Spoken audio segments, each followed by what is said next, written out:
For my final gamified classroom as part of my preparation for the National Latin exam, I went to Whisk. Whisk was a really new one for me. I'd never used this one before, but it had a lot of games. And that's the real pro for it. It's a wide variety of arcade options in there, so a lot of different formats that you can use. When I clicked on the link, and again, this is all being hosted on my website, marshalllatin.wordpress.com, so the students can quickly and easily find them, and so that we can get through all these resources in class in an organized fashion. You'll see that the game pulls up National Latin Exam History.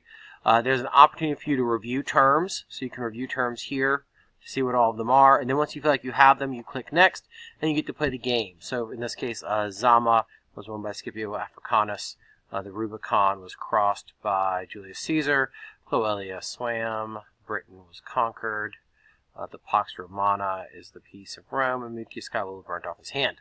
So we've got some basic information in here that students should probably know. This is some kind of common information that we see pretty often on the National Latin exam. So let's see.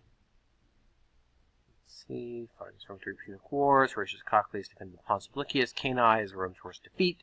And then when you get them all right, you can see you get a score here. What I do in class is I have them essentially do a race.